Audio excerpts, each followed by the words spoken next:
Mine started 7 years ago. I went abroad to meet my brother who was already there for school and also for new pastures. On my arrival there, prior to my arrival, my brother was very successful. He was doing very good, sending money back home regularly. But on my arrival, everything started to fall apart. Everything that could go wrong started to go wrong. He started to fall sick, and then because of the severity of the illness, I had to become his substitute decision maker, which means I have to be making medical decisions for him, attend courts and also, meetings with doctors. And I was there as a student, so I started, struggling in school. I started to fall sick myself. I started losing all my hair on my body. I would wake up and see patches of hair on my pillowcase. Even when I was showering, I'll see it all over the shower. And then some days I won't be able to get out of bed. I was severely depressed and started failing in school. Before I knew what was happening,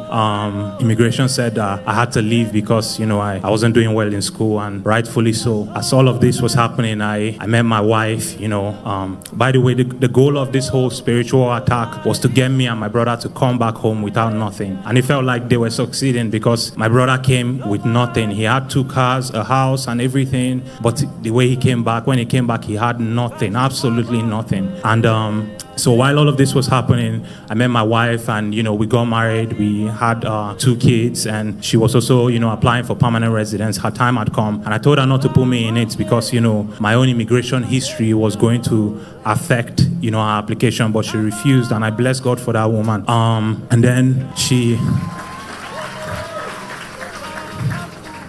you people are going to make me cry.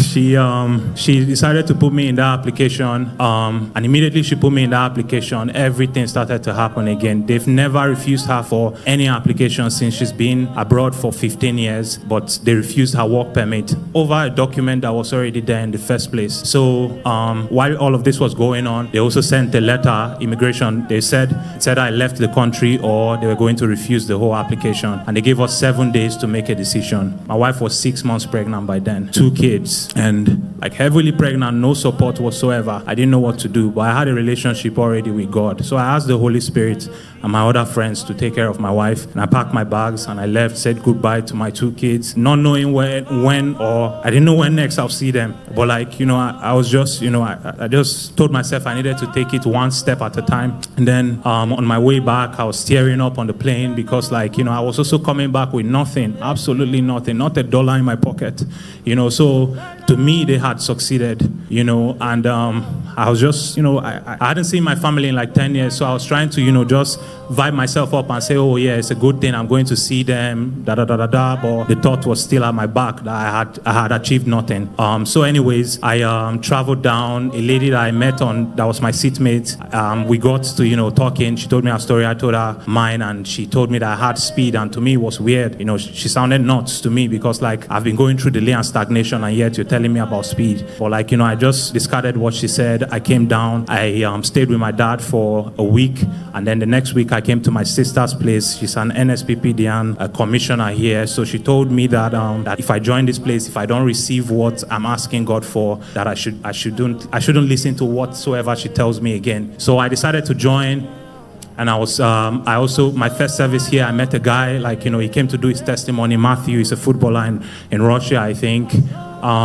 So his testimony really touched me. I was tearing up, and I told God here that, if he showed me and my family mercy, that I would come here, I would stand here. I won't send a video. I would stand here and give my testimony. So during the mid-year fast, we're fasting, we're praying, and I also seeing testimony from another woman who had an immigration issue, and she put a date, she put a date in there. And it was weird to me, why are you putting date and asking God for something, So she put a date there, but something told me, copy that formula. So I did it. I put my own date on my immigration document, and I was praying. I told my wife about it.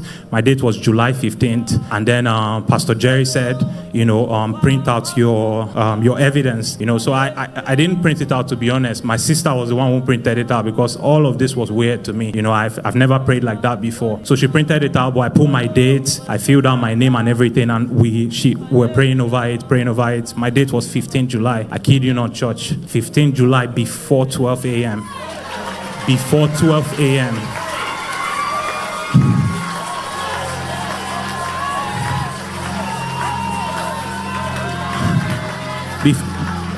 before 12 a.m., my wife got her work permit. So how it works anyways is that, you need your work permit to apply for permanent residence. If you don't have your work permit, they'll keep going through the process, but they will decline you at the end. So she got that work permit, and then she was asking me what happened. I said, I don't know what happened. I'm joining this church. They are all crazy, and I'm doing I'm doing what they are doing, and it's working. So I decided.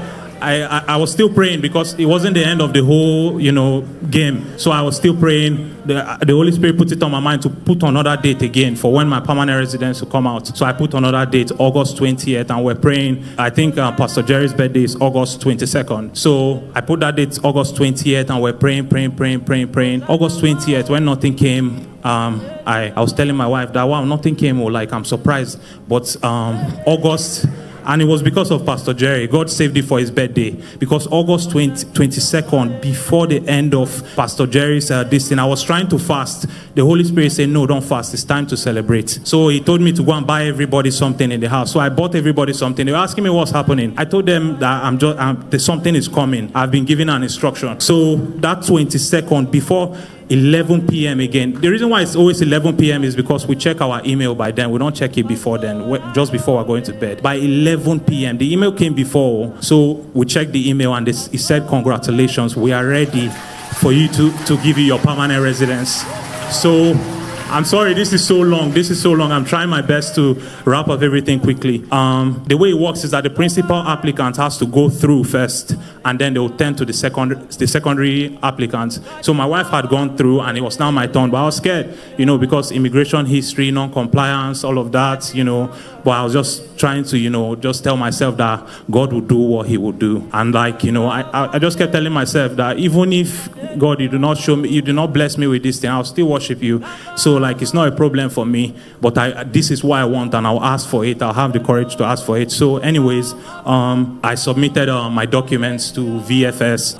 One of our friends, she was telling us not to submit it to Abuja because it takes 3 months, and I don't have 3 months. My wife is going to deliver soon, so my own plan, the only thing I want is to be there at the hospital when my wife is put into bed, So she's saying the Abuja one will take 3 months. We ended up submitting it to, the VFS in Abuja, and I started regretting it, because just my brain was just starting to attack me. Anyways, we submitted it, and I went to God. I said, God, they say it's 3 months, but you have to do something that only you can take the credit for. Church, I put another date again. October 3rd was my final date. I said, God, you will do this one. And I told everybody, I told my dad, I said, book my ticket, I'm going. And then by that October 3rd, nothing. I was checking, nothing. I was hearing this thing in my voice, the Holy Spirit again telling me that, okay, go to VFS and collect it. But it's weird, how are you going to just pop up into somewhere and tell them to give you your passport? So I decided to wait. I was just, trying to go buy orange somewhere, and then I came back after, when I looked at my phone, VFS told me that they are ready for you to come and collect your passport.